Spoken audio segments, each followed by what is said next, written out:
दोस्तों, आज की इस वीडियो में आप सभी को स्वागत है। इसके पहले वाले वीडियो में हम लोगों ने कवर किया था सेल टॉपिक को, जो कि कम्प्लीटली हम लोगों ने कंप्लीट कर दिया था। और आज का जो हमारा टॉपिक है वो है ब्लड। तो ब्लड के हर एक टॉपिक को हम आज डिस्कस करेंगे एंड उससे रिलेटेड हम सारी थ्योरी को कंप्लीट करेंगे। उसके बाद हम लोगों ने उसके साथ साथ ऑब्जेक्टिव चीज़ों को भी कवर करेंगे।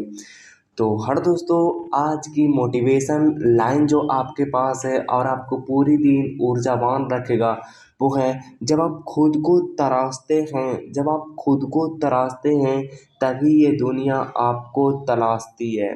जब आप खुद को, अपने आप को तराशते हो तब ये दुनिया आपको तलाशती है, मतलब खोजती है। तो बस दोस्तों, अपने आप को तराशिए, अपने आप को तरसने दीजिए, तराशिए अपने आप को, इतना तपा दीजिए और फिर आपको दुनिया तलाशेगी। तो चलिए आज के इम्पोर्टेंट टॉपिक को हम लोग शुरू करते हैं।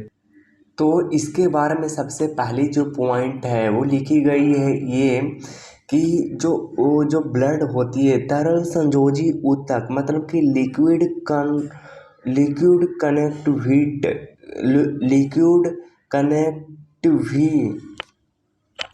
कनेक्टिव टिश्यू है।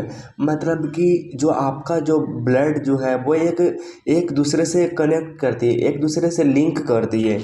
तो अब आप बोलोगे कि वैसे तो कनेक्टिविटी के मामले में तो आपका बोन भी है, हड्डी भी है। तो जी हाँ, बिल्कुल आप सही हैं। मतलब कनेक्टिविटी क्या होती है? हमारे बॉडी के अंदर ऐसे टिश्यू जो हमारे ब्लड, मतलब कि हमारे बॉडी पार्ट को क्या करते हैं, कनेक्ट करने का काम करती है। तो ब्लड जो है वो कनेक्ट करने का काम करती है। तो ब्लड जो है, मतलब कि जो ब्लड हमारे पास है वो क्या है, तो ब्लड जो है वो हमारे कनेक्ट करने की काम करती है। अच्छा, उसके बाद यहाँ पे लिखी गई है कि मतलब कि आपका जो स्टडी ऑफ ब्लड, मतलब ब्लड के अध्ययन को हम लोग क्या कहते हैं, तो ब्लड के अध्ययन को कहते हैं हेमेटोलॉजी। आप चाहें तो इस इंग्लिश के नीचे हिंदी के फॉर्मेट में इसी इंग्लिश को आप लिख सकते हैं। बिल्कुल कुछ इस तरह से, बिल्कुल कुछ इस तरह से आप बिल्कुल लिख सकते हैं। आगे है कि फादर ऑफ हिस्टोलॉजी, मतलब कि हेमेटोलॉजी इसको बोलते हैं। तो हेमेटोलॉजी के पिता जो है वो कौन है, तो वो है विलियम हेवसन। तो विलियम हेवसन को हेमेटोलॉजी का पिता मानते हैं। इसका अच्छा, ब्लड का जो पीएच मान होती है वो कितना होती है, तो वो होती है 7.4। तो कई लोगों को ये पता नहीं होता है कि जो 7.4 है ये क्या है, नहीं है।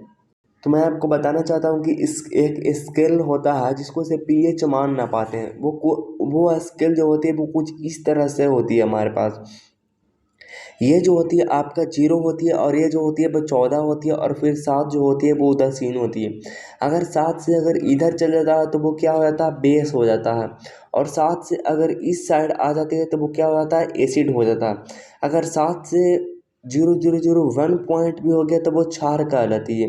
लेकिन अगर इससे 0.001 पॉइंट भी कम रह जाती है 7 से, तब आपका जो कहलाती है वो अम्ल, एसिड कहलाती है। लेकिन अगर हम बिल्कुल 7 पर, मतलब 7 रहती है, तब उसको क्या कहते हैं, उसको उदासीन हम लोग बोलते हैं। अच्छा, तो आपका जो ब्लड है वो 7.4 में आती है, तो इसका मतलब है कि वो क्षार होगा।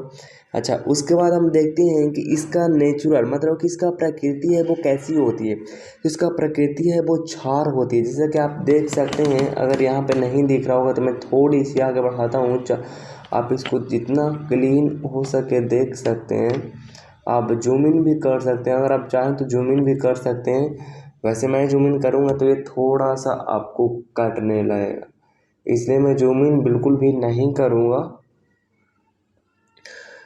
प्रकृति जो होती है वो क्षार होती है। अच्छा, रुधिर निर्माण, मतलब कि रुधिर का जो फॉर्मेशन जो होती है वो कहाँ होती है, तो बोन मैरो में होती है। बोन मैरो कहाँ होती है, आपकी कुछ हड्डी का आकार कुछ इस तरह से होती है, उसके बीच में खाली स्थान होती है, उसी को हम लोग कहते हैं बोन मैरो। यानी कि अस्थि मज्जा, हड्डी के बीच में खाली होती है। अच्छा, उसके बाद हमारी आती है कि फेथ, यानी कि भ्रूण में रुधिर निर्माण कहाँ होती है? यकृत में होती है। भ्रूण भ्रूण मतलब तो कई लोग नहीं पता होगा, तो मैं भ्रूण मैंने आपको बताना ये चाहता हूँ कि भ्रूण जो होती है जब बच्चे मम्मी के पेट में होती है 3 महीने की रहती है तब उसको भ्रूण कहा जाता है। तो 3 महीने तक वो एक मांस का पीस होती है, मतलब कि एक लोथड़ा सा होती है, लोथड़ा सा, और उसमें ब्लड बनाने की प्रक्रिया जो वो स्टार्टिंग से ही शुरू हो जाती है। लेकिन जो ब्लड बनाती है वो कौन बनाती है? जो ब्लड बनाती है वो बनाती है आपका यकृत बनाती है। क्या बनाती है? लीवर आपका जो बनाती है। आप ब्लड के आगे वाले पार्ट में जानते हैं, जैसे कि मैंने आपको बताया कि जो ब्लड का जो निर्माण होती है वो बोन मैरो में होती है। अच्छा, उसके बाद आपका जो है कि ब्लड लेयर का निर्माण मतलब कि कौन सा लेयर करता? तो जर्म लेयर जिसको कहते हैं हम लोग भ्रूणीय परत, उसका निर्माण कौन करता? तो करता मध्य मध्य परत मतलब कि मेसोडर्म। तो भ्रूणीय परत का जो निर्माण करती है वो कौन करती है? तो मध्य परत करती है। तो आपका जो होती है 3 परत होती है, तो उसमें से जो आपका मध्य परत जो होती है वो करती है, मतलब कि ब्लड लेयर का निर्माण कौन सा जर्म लेयर करती है, ऐसा आपसे क्वेश्चन पूछेगा तो वो होगा मध्य में मध्य परत होगा। अब देखिए इन तीनों में आपका जो है वो कौन कौन क्या करता है और कौन कौन क्या बनाता है, ये काफ़ी ज़्यादा आपके एग्ज़ाम के लिए इम्पोर्टेंट रहेगा, तो आप इसको बिल्कुल भी स्किप नहीं करिएगा तो ज़्यादा अच्छा रहेगा। आगे आता है कि जो आपका जो है कि एक्टोडर्म, उसके बाद होता है एक तो मेसोडर्म, उसके बाद होता है एक्टोडर्मिस, एंडोडर्मिस होती है, मतलब कि बाह्य परत, मध्य परत और अंतः परत। तो अंतः परत निर्माण करेगा अंतः सिस्टम को, मध्य परत करेगा मध्य सिस्टम को, और बाह्य परत करेगा बाह्य सिस्टम को। अब बाह्य परत को क्या बनाती है और मध्य परत क्या बनाती है, अंतः परत क्या बनाती है? तो आपका त्वचा की उपकला जो है, आपके ऊपर का जो ढांचा जो है वो कौन बनाती है? तो बनाती है बाह्य परत बनाती है। उसके बाद है पसीना ग्रंथि, आपका जो यहाँ पे पसीना जैसे फेस होती है तो वहाँ पे पसीना ग्रंथि कौन बनाती है? तो वो बाह्य परत बनाती है। वो बाल आपका जो हेयर है, आपका जो मतलब कि बाल का जो कलर है, उसके बाद में आपका जो है कॉर्निया जो है, उसके बाद में आँख का लेंस है, वो कौन बनाती है? बाह्य परत बनाती है। नर्वस सिस्टम यानी यानी तंत्रिका तंत्र, दांत, ये सब जो बनाती है वो कौन बनाती है? तो वो बनाती है बाह्य परत बनाती है। लेकिन अच्छा मध्य परत जो बनाती है वो कौन बनाती है? तो नोटोकोड बनाती है, मैंने रीढ़ की हड्डी। तो मध्य परत जो बनाती है वो नोटोकोड बनाती है, मतलब रीढ़ की हड्डी बनाती है। ब्लड बनाती है, आपका मध्य परत जो है वो ब्लड बनाती है। पेशी बनाती है, पेट बनाती है। उसके बाद में इंटेस्टाइन बनाती है, आंत बनाती है। उसके बाद में लंग्स यानी कि फेफड़ा बनाती है। उसके बाद में आपका आते हैं डर्मिस, टर्मिस ऑफ स्किन, आपकी स्किन को भी वही बनाती है। लेकिन स्किन में थोड़ा सा ध्यान दीजिएगा, इसमें 3 परत होते हैं। एक तो आता है एपिडर्मिस, दूसरा आता है डर्मिस और तीसरा आता है हाइपोडर्मिस। 3 प्रकार का होता है एपिडर्मिस, हेमे डेमे।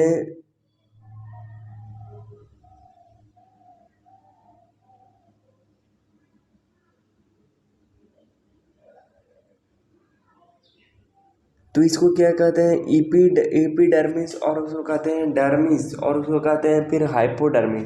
ये तीनों याद रखिएगा। डर्मिस का स्किन मतलब कि आपका जो स्किन जो है वो उसको 3 भागों में डिवाइड किया गया है। उसके बाद हमारे पास है अंतः परत, यानी अंतः परत जो है वो क्या क्या बनाती है? तो आपका अंतः परत जो बनाती है, जैसे कि आपको देख रहा होगा, डाइजेस्टिव सिस्टम यानी कि पाचन तंत्र को बनाती है। आपका यकृत यानी कि यकृत मतलब आपका जो लीवर है वो बनाती है। रिप्रोडक्टिव सिस्टम यानी कि प्रजनन तंत्र को बनाती है, तो कौन बनाती है? तो आपका जो बनाती है अंतः परत। तो मतलब आपका है एडोडर्मिस, एडोडर्मिस जो बनाती है वो बनाती है पाचन तंत्र, यकृत और रिप्रोडक्टिव सिस्टम बनाती है। और आपका जो मध्य परत है वो बनाती है पेशी पेट बनाती है, मतलब आपका अंदर में जब पेट में रहती है तब उसका पेशी मतलब कि मसल्स को बनाती है, ब्लड को बनाती है, नोटोकॉर्ड को बनाती है मतलब रीढ़ की हड्डी को बनाती है, उसके बाद में फेफड़े को बनाती है, स्किन को बनाती है। स्किन में जो आपका डेरमिस ऑफ स्किन जो होती है वो एपिडर्मिस, डर्मिस और हाइपोडर्मिस होती है। कॉर्निया, लेंस, ये सब जो बनाती है वो कौन बनाती है, तो आपका बाह्य परत बनाती है, तो इसको ध्यान रखिएगा। आगे हमारे पास है कि आपका जो रुधिर है मतलब आपके बॉडी में जो ब्लड है वो कुल वजन का कितना प्रतिशत है, तो कुल वजन का जो होती है वो 7% आपके ब्लड में होती है। कितना प्रतिशत? 7% आपके बॉडी में। रुधिर की जो मात्रा जो है आपके बॉडी में मतलब कि ब्लड की जो मात्रा है वो 5 से 6 लीटर है। और वही अगर बात करें फीमेल में, अगर फीमेल में पूछता है कि ब्लड का जो कितनी होती है तो 4 से 5 लीटर होती है। अब रुधिर के हम घटक को जानते हैं यानी कि ब्लड कॉम्पोनेंट, जिसको हम लोग बोलते हैं ब्लड कॉम्पोसोनेंट, मतलब कि ब्लड किन किन चीज़ों से मिलकर बना हुआ है। तो ब्लड जो है वो 2 चीज़ों से मिलकर बना हुआ है, एक तो प्लाज्मा और दूसरा ब्लड सेल यानी कि रुधिर कोशिका, और इधर जो है प्लाज्मा। अच्छा, प्लाज्मा जो होती है वो एक लिक्विड पार्ट में होती है। किस पार्ट में? तो आपका जो ब्लड है वो दो कैरेक्टर से मिलकर बने हैं, एक तो प्लाज्मा और दूसरा ब्लड सेल। अच्छा, ब्लड आपका जो प्लाज्मा जो है वो एक लिक्विड पार्ट में होती है, लेकिन आपका जो ब्लड सेल जो होती है मतलब या उसको हम बोलते हैं कॉर्पसल्स बोलते हैं, रुधिर कॉर्पसल्स, वो सॉलिड पार्ट में होती है। किस पार्ट में? सॉलिड पार्ट में होती है। 55% जो होती है वो प्लाज्मा होती है। उसके बाद में आपका जो है कि कलर जो है वो लाइट येलो होती है मतलब हल्का पीला होती है। और वाटर जो होती है वो 90 से 92% होती है। प्रोटीन जो होती है वो 7 से 9% होती है। इतना सा हमें ये पता चला। अच्छा, कार्पसल जो आपका जो है जो सॉलिड फॉर्म में होती है उसमें 3 चीज़ मिलता है, 3 चीज़ से बनता है, एक तो आरबीसी, डब्ल्यूबीसी और प्लेटलेट्स। तो प्लेटलेट्स और आरबीसी और डब्ल्यूबीसी, प्लेटलेट्स, आरबीसी और डब्ल्यूबीसी तीनों मिलकर बनाती है ब्लड कार्पसल्स यानी कि ब्लड सेल बनाती है। और आपका जो कॉम्पोनेंट जो होती है वो 2 तरह की होती है, प्लाज्मा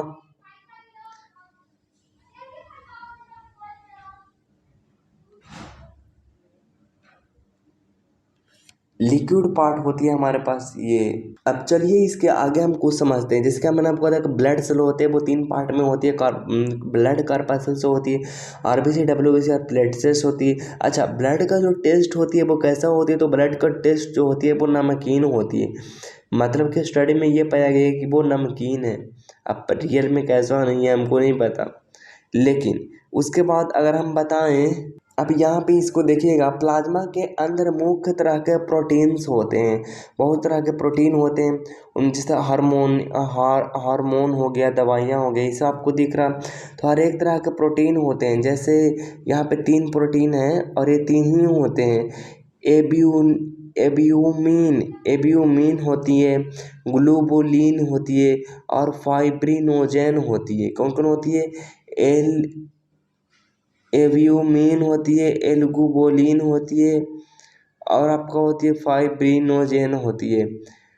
ता एल एल्यूमिन में होती है रुधिर की नमक की मात्रा संतुलित करने में। इसका जो काम है, एल्यूमिन की जो काम है वो रुधिर में नमक की मात्रा संतुलित रखती है, रुधिर में नमक की मात्रा संतुलित रखती है। और आपका जो है कि ग्लूबोलिन जो होती है वो आपका प्रतिरक्षण के समान कार्य करती है, मतलब कि आपका जो है कि ग्लूबोलिन है वो आपके बॉडी को हमेशा प्रतिरक्षा करते रहती है, आपके बॉडी के नहीं मतलब आपके सेल का। और फाइब्रिनोजेन है जो आपके आपके अंदर थक्का जमाने का काम करता है, मतलब कि एंटीबॉडी का काम करती है। कौन करती है? तो आपका जो करती है वो प्रोटीन। तो बात यहाँ पे ये है कि हम लोग जो ये जो प्लाज्मा होती है इसमें प्रोटीन होती है। तो मतलब कह रहा है कि प्लाज्मा के अंदर मुख्य प्रोटीन होती है, वो होती है कौन कौन, थेब्यूमिन होती है और ग्लोबुलिन होती है और फाइब्रोनेजिन होती है। फाइब्रोनेजिन होती है तो ब्लड को थक्का जमाने में काम आती है, मतलब कि एंटीबॉडी काम करता, प्रतिरक्षा के समान कार्य करता, एंटीबॉडी की काम करता और आपका जो रुधिर में नमक की कमी हो जाती है।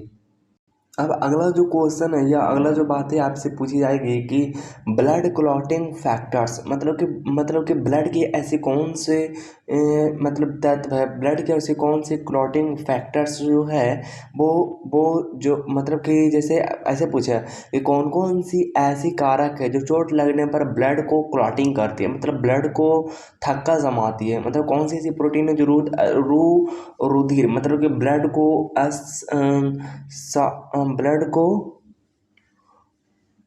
को संपादक का काम करती है, मतलब वो क्लॉटिंग का काम करती है। तो आपका प्रोटीन है तो प्रोटीन का जो करती है वो फाइब्रोनोजिन करती है, और आपका विटामिन का जो करती है वो के करती है, मतलब ब्लड क्लॉटिंग में हेल्प करती है। अच्छा, ब्लड सेल है उसमें कौन करते हैं, ब्लड सेल में आपका प्लेटलेट्स करती है, यानी कि बिम बानु करती है। मतलब ये करें कौन सी ऐसी ब्लड है जो रुधिर को थक्का जमाने में हेल्प करता है, तो रुधिर को थक्का जमाने में कौन हेल्प करता, तो प्लेटलेट्स करता है, यानी कि बिम बानु करती है। अच्छा, धातु जो कि है वो धातु को है जब वो कैल्शियम है, मतलब रुधिर स्पंदक में हेल्प करती है, तो रुधिर को जमने में कौन हेल्प करती है, धातु करती है, धातु में कौन करती है, कैल्शियम करती है। अब देखिए इसके बाद हमारे जो आती है वो आती है कि जैसे आरबीसी, तो आरबीसी का वैज्ञानिक नाम यहाँ से अगर आपको पूछ लिया कि आरबीसी का वैज्ञानिक नाम क्या होती है, तो आरबीसी का वैज्ञानिक नाम होती है इरिथ्रोसाइट होती है। इरिथ्रो मतलब होती है लाल और साइट मतलब होती है कोशिका। इस ये जो आरबीसी होती है ये आपके बॉडी में जो अमाउंट होती है वो 4.5 से 5.5 मिलियन होती है, मतलब कि सबसे अधिक की बात करें तो सबसे अधिक जो होती है वो कौन होती है, आरबीसी होती है, जिसकी जीवन काल जो होती है वो कितनी होती है, 120 होती है, 120 डेज, मतलब कि लगभग 3 महीना, और 3 महीने कितने दिन, 4 महीना नहीं हुआ, 120 दिन में 3 × 4 = 12, हाँ 4 महीना हुआ। तो आरबीसी का 4 महीना में डेड हो जाती है। अच्छा, डेड कहाँ पर होती है आरबीसी, तो आपको कि डेड जो होती है वो स्प्लीहा में होती है, जिसको हम लोग कहते हैं तिल्ली में होती है, स्प्लेन में होती है।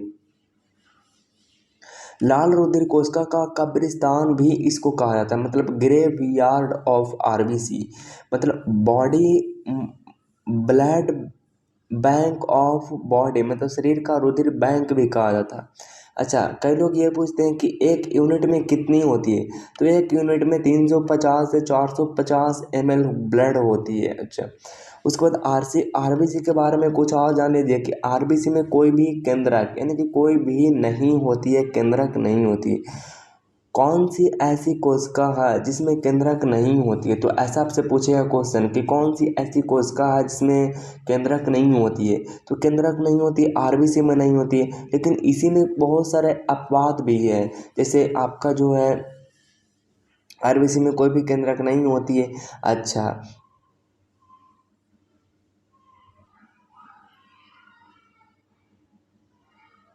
आपका जो मेमल्स यहाँ पे लिखा हुआ आपको दिख रहा होगा, मेमल्स जो होती है मतलब कि मेमल्स जो बच्चे देते हैं उसमें केंद्रक क्या होती है,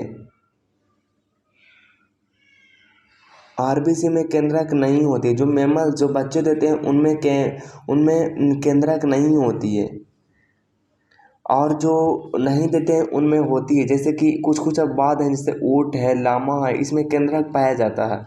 इसका काम क्या है, तो हीमोग्लोबिन है, हेमोग्लोबिन होती है, हीमोग्लोबिन, तो हेमोग्लोबिन है जो आरबीसी को लाल रंग प्रदान करती है, किसको, आरबीसी को, केवल आरबीसी में पाया जाता है।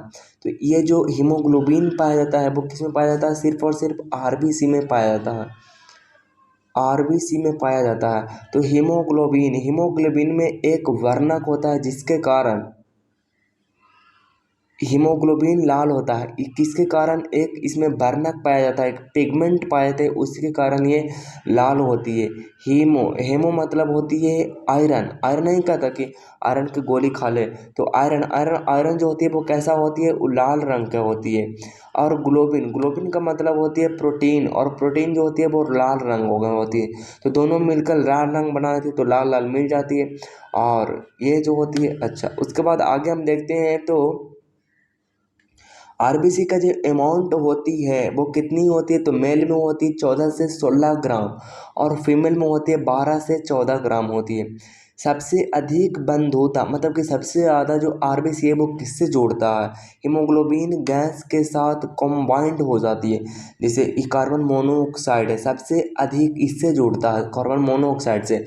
उसके बाद में ऑक्सीजन से, उसके बाद में CO2, यानी कि सबसे कम जो जुड़ता है वो किससे जुड़ता है, कार्बन डाइऑक्साइड से जुड़ता है। आगे हम लोग बात करते हैं कि डब्ल्यूबीसी के बारे में बात करते हैं।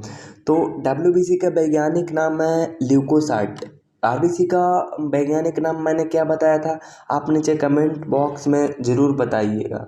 वैसे अभी के लिए मैं आपको बताना चाहता हूँ कि इरिथ्रोसाइट मैंने बताया था, और इसका मैंने डब्ल्यूबीसी का वैज्ञानिक नाम है ल्यूकोसाइट। इसकी अमाउंट जो होती है वो 8 से 10 हज़ार होती है, और इसका जो लाइफ होती है, लाइफ स्पैन जो होती है वो 2 से 5 दिन होती है, उसके बाद डेड हो जाती है।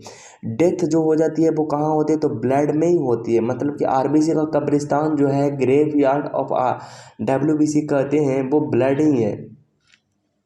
अब प्रोवाइड इम्यूनिटी, ये जो डब्ल्यूबीसी है वो क्या प्रोवाइड करती है, तो प्रतिरोधक शक्ति प्रदान करती है, मतलब कि रोग प्रतिरोधक क्षमता प्रदान करती है।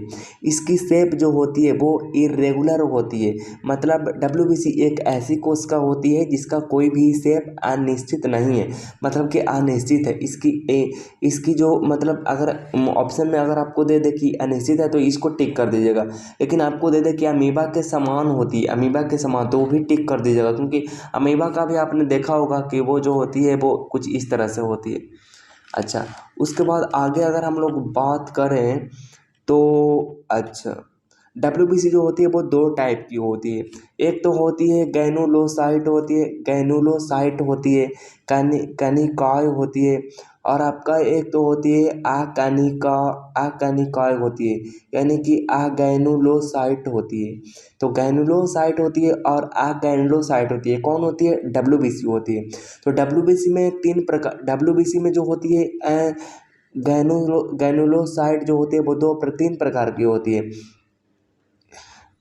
बैसोफिल्स होती है, न्यूट्रोफिल्स होती है, उसके बाद में ईसिनोफिल्स होती है, और दूसरा जो होती है आकनिकाय में होती है। एक तो होती है मोनोसाइट होती है, जो कि बिगेस्ट होती है, मतलब कि डब्ल्यूबीसी का सबसे बड़ा जो होती है वो मोनोसाइट होती है, और इसके नीचे जो होती है वो लिम्फोसाइट होती है, जिसमें जो कि स्मॉलेस्ट डब्ल्यूबीसी का स्मॉलेस्ट होती है। अच्छा, ये हो गया, मोनोसाइट होती है, लिम्फोसाइट होती है, ये बिगेस्ट डब्ल्यूबीसी होती है, और ये स्मॉलेस्ट डब्ल्यूबीसी होती है।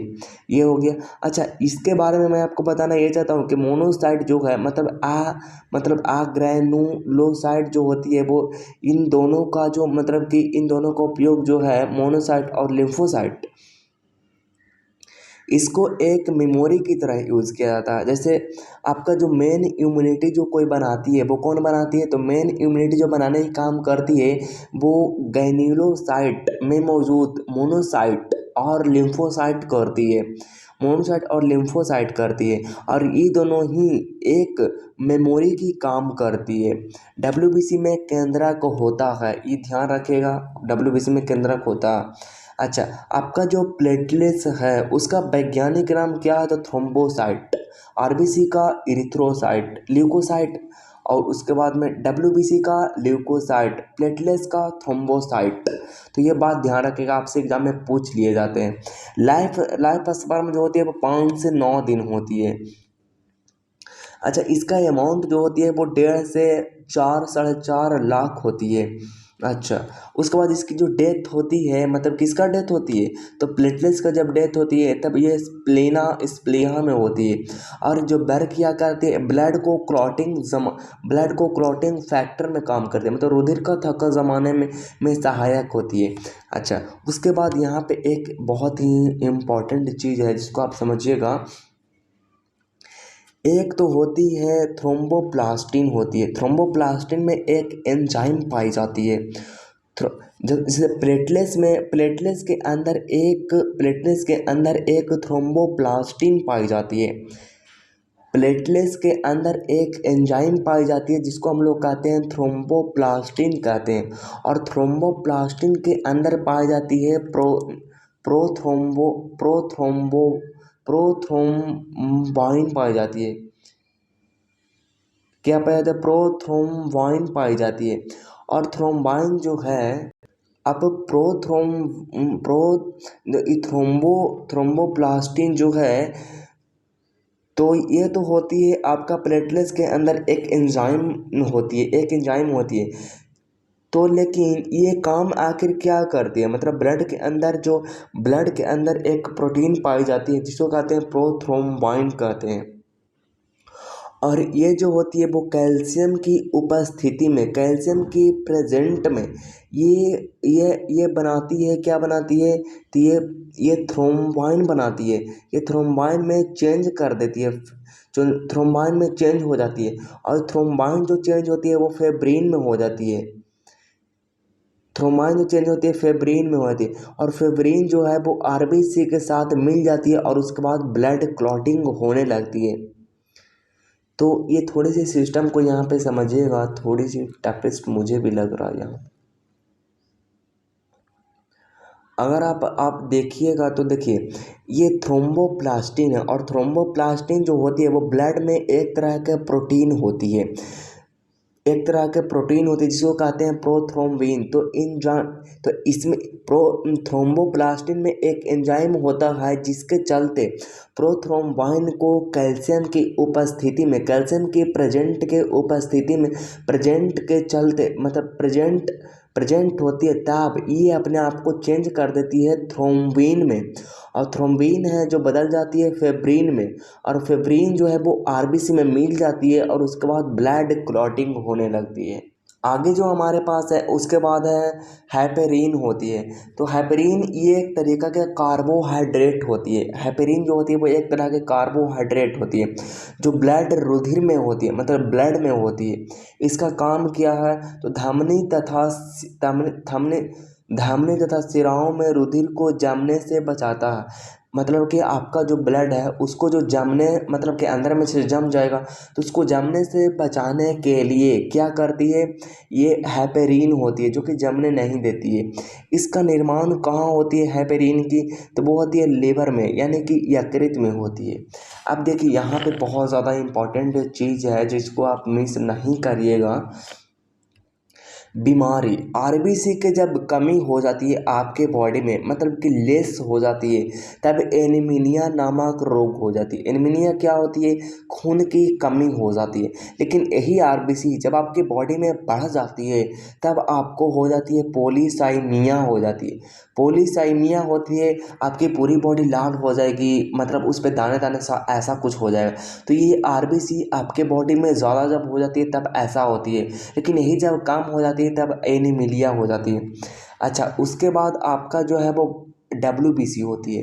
तो डब्ल्यूबीसी अगर आपके बॉडी में कम हो जाती है तो आपको ल्यूकोपेनिया हो जाती है। ल्यूकोपेनिया मतलब कि कम प्रतिरोधक शक्ति आपके अंदर हो जाती है।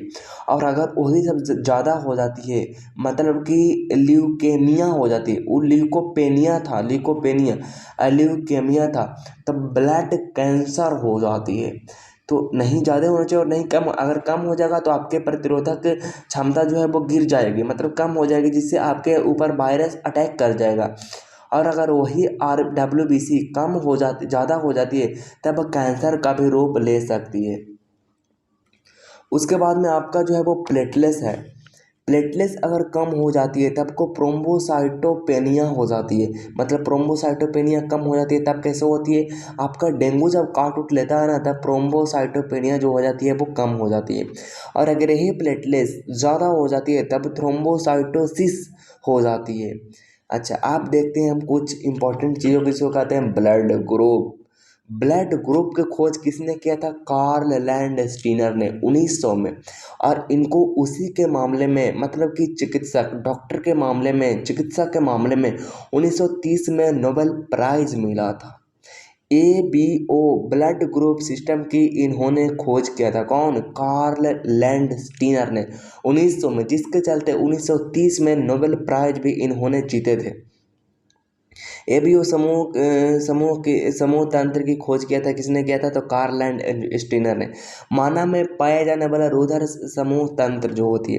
अच्छा, उसके बाद खोज होती है AB ब्लड ग्रुप की, जिसको कौन करता है, तो अस्टरली करती है और डिकैस्टेलो करती है। तो ये दो वैज्ञानिक का नाम याद रखिएगा, अस्टरली और डिकैस्टेलो करती है, ये करती है। अच्छा, कब करती है, 1902 में करती है। अब पूरी बात को हम अच्छे से जानते हैं। अब हमारा जो ब्लड, आप इसको ध्यान से सुनिएगा, जब ब्लड ग्रुप हमारे पास कौन कौन है, हमारे पास जो ब्लड ग्रुप है वो कौन कौन है, तो ब्लड ग्रुप हमारे पास है, A है, उसके बाद में B है, AB है, उसके बाद में O है। तो इसका एंटीजन जो होगा वो सेम होगा, एंटीजन जो होगा वो सेम होगा, लेकिन एंटीबॉडी जो होगा इसका उल्टा होगा। जैसे ये हमारे ब्लड ग्रुप A है तो इसका एंटीजन मैंने बताया था आपको सेम होगा, लेकिन इसका एंटीबॉडी जो होगा वो B होगा। बी का एंटीजन होगा B, लेकिन इसका एंटीबॉडी जो होगा वो A होगा। ए बी का एंटीजन होगा AB, लेकिन एंटीबॉडी इसका नहीं बनेगा, यानी कि नन।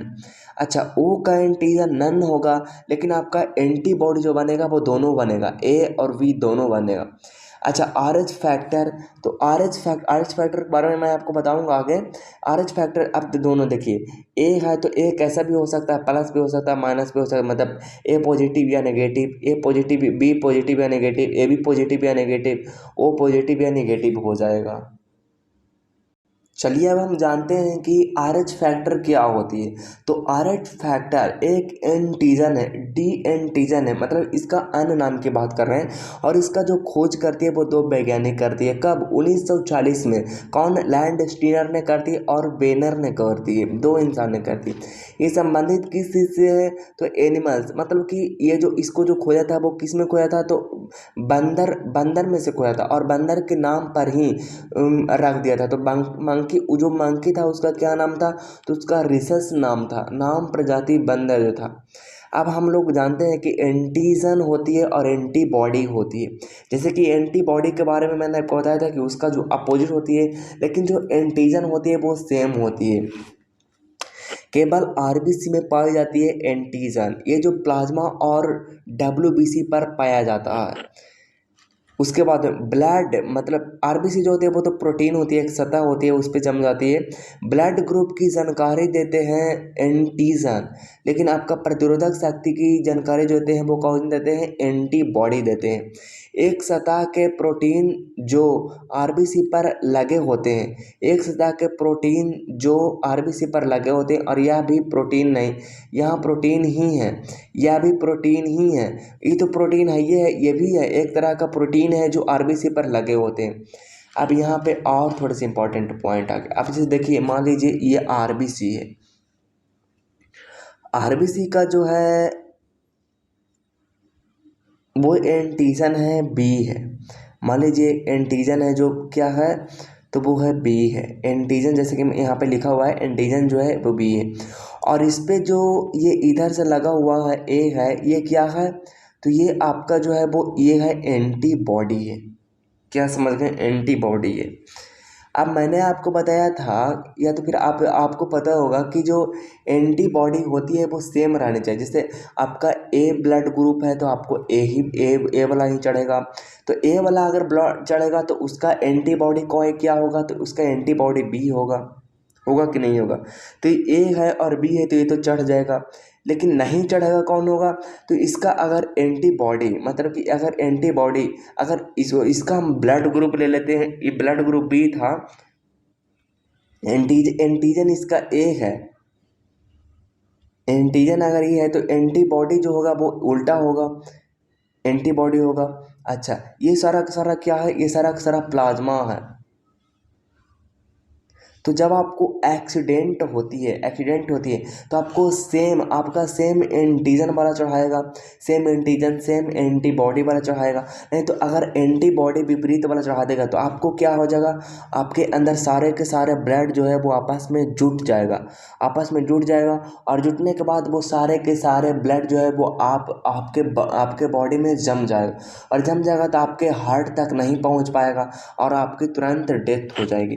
तो एंटीजन जो है बी है और एंटीबॉडी जो है वो ए है, तभी चढ़ पाएगा।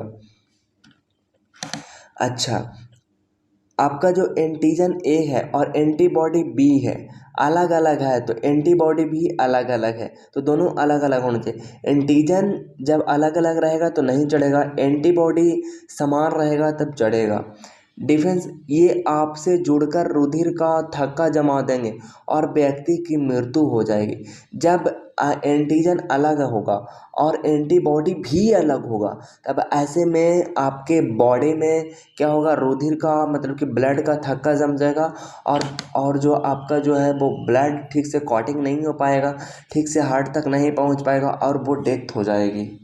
उसके बाद आगे जो हमारी आती है, जैसे कि ब्लड के बारे में, कि यूनिवर्सल डोनर किसको कहते हैं? तो ओ को कहते हैं, लेकिन ओ में किसको कहते हैं? अब ब्लड में जो आपका जो होती है, मतलब कि यूनिवर्सल डोनर जो होती है वो ओ नेगेटिव होती है। यूनिवर्सल रेसिपिटेंट होती है, रेसिपिनेंट, मतलब सर्वग्राही जो होती है वो ए बी पॉजिटिव होती है। अब देखिए यहाँ पे कुछ सिचुएशंस बनती है जो कि दिखाया गया है, काफ़ी ज़्यादा इम्पोर्टेंट है एग्ज़ाम के लिए।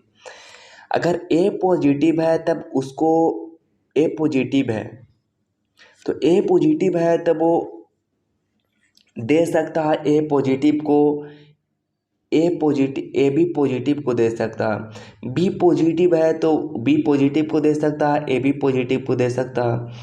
उसके बाद में ए बी पॉजिटिव है तो ए बी पॉजिटिव को सिर्फ देगा, और ए बी पॉजिटिव से ही सिर्फ लेगा। अगर ओ पॉजिटिव है तो वो अब दे सकता है ए पॉजिटिव को, बी पॉजिटिव को, ओ पॉजिटिव को, ए बी पॉजिटिव को। लेकिन यहाँ पे थोड़ा सा देखिएगा, ए अगर निगेटिव है तो वो दे सकता है ए पॉजिटिव को, ए नेगेटिव को, ए बी पॉजिटिव को, ए बी नेगेटिव को, लेकिन वो ले सकता है सिर्फ और सिर्फ ए नेगेटिव से। और सही बी नेगेटिव है तो आपका जो है कि बी पॉजिटिव को दे सकता है, बी नेगेटिव को दे सकता है, ए बी नेगेटिव को दे सकता है, ए बी पॉजिटिव को दे सकता है, लेकिन वो लेगा सिर्फ और सिर्फ बी नेगेटिव से ही लेगा। तो ऐसा ही ओ नेगेटिव है तो ए पॉजिटिव को देगा, ए नेगेटिव को देगा, ए प्लस बी पॉजिटिव को देगा, बी नेगेटिव को देगा, ए बी पॉजिटिव को देगा, ए बी नेगेटिव को देगा, ओ पॉजिटिव को देगा, ओ नेगेटिव को देगा। तो लेकिन ये लेगा सिर्फ और सिर्फ ओ नेगेटिव से ही लेगा। अब देखिए कुछ इसमें से स्पेसिफिक और जो होती है वो और ब्लड होती है, जैसे गोल्डन ब्लड ग्रुप होती है, बॉम्बे ब्लड ग्रुप होती है, जो कि मुंबई में ये देखा गया था, और इसको एच ब्लड ग्रुप भी कहते हैं, जो कि बाई एम हिंडे ने खोजा था। मतलब इसके ऊपर अभी भी ये रिसर्च कर रहा है कि क्या होती है नहीं होती है। और उसके बाद है इनरा ब्लड ग्रुप होती है, जो कि गुजरात में देखा गया था। अच्छा, उसके बाद हम कुछ आते हैं ब्लड ग्रुप जेनेटिक्स पर, मतलब रुधिर समूह आनुवांशिकी पर आते हैं। तो ब्लड ग्रुप में एक तरह की प्रोटीन होती है, वैसे बहुत होती है, लेकिन उनमें से आती है एलिसस होती है, एलिलस होती है। जो कि काम करती, ये काम क्या करती है, सिलेक्शन ऑफ ब्लड ग्रुप, यानी रुधिर समूह का चुनाव करती है। कि मतलब कि जैसे मान लीजिए कोई कोई लेडीज है, तो उसका अगर कोई बच्चा होती है तो उसमें कौन सा ब्लड ग्रुप जाने चाहिए, कौन सा ब्लड ग्रुप नहीं जाने चाहिए, वो कौन करता है, तो आपके ब्लड में जो होती है, आपके प्रोटीन में होती है एलीलस होती है, तो वही ये काम करती है। अच्छा, इसके जो टाइप होते हैं वो कितने टाइप के होते हैं, तो ये बस AVO होती है। लेकिन AVO होती है तो इसमें जब हम पढ़ेंगे एलीलस में, तो ये आ जाएगा IA, IV और I0, यानी IO होती है। अब शरीर बॉडी, यानी कि शरीर जो बॉडी है वो दो कैरेक्टर होती है शरीर में।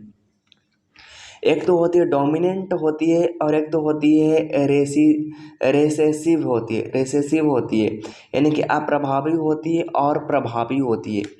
अब जो प्रभावी होती है, प्रभावी जो होती है वो दो अल्फ़ाबेट होती है, जैसे कि IA होती है और IB होती है। और आपका रिसेसिव जो होती है I0 होती है।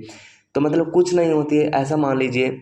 अच्छा, अब देखिए यहाँ पे जो कंडीशन ये बनता है कि जैसे फादर और मदर है, तो फादर का और मदर का A पॉजिटिव है और मदर का B पॉजिटिव है, तब A पॉजिटिव है, तो ए पॉजिटिव में कौन कौन बनेगा, तो ए पॉजिटिव में जब रहेगा, जब जोड़ा में रहेगा, तो ए पॉजिटिव है तो ए तो बनवे करेगा, लेकिन I0 भी बनेगा। उसके मैंने बताया था कि जब बनेगा, जब जोड़ा बनेगा। अच्छा, उसके बाद में अगर आप देखें तो IB है, तो B पॉजिटिव है, तो B पॉजिटिव और I0 बनेगा। अब इसको हम जोड़ा बना के देखते हैं, तो ये बनेगा, सबसे पहले यहाँ से जुटेगा और उसके बाद यहाँ से जुटेगा, तो क्या बनेगा, A और V बनेगा। यानी यहाँ से अगर हम जोड़ेंगे और यहाँ से, तो ए भी पॉजिटिव बनेगा, और ये अगर यहाँ से जोड़ेगा तो क्या बनेगा, ए बनेगा। और यहाँ से अगर ये जुटेगा तो सिर्फ और सिर्फ बी बनेगा, और यहाँ से अगर ये जुटेगा तो सिर्फ और सिर्फ जीरो बनेगा, मतलब ओ पॉजिटिव बनेगा। अब देखिए, जब प्लस प्लस मतलब कि पॉजिटिव पॉजिटिव जब होते हैं तब पॉजिटिव ही होता है, और पॉजिटिव और नेगेटिव होता है तब पॉजिटिव ही होता है, और नेगेटिव नेगेटिव होता है तो नेगेटिव होता है, और नेगेटिव पॉजिटिव होता है तब पॉजिटिव होती है।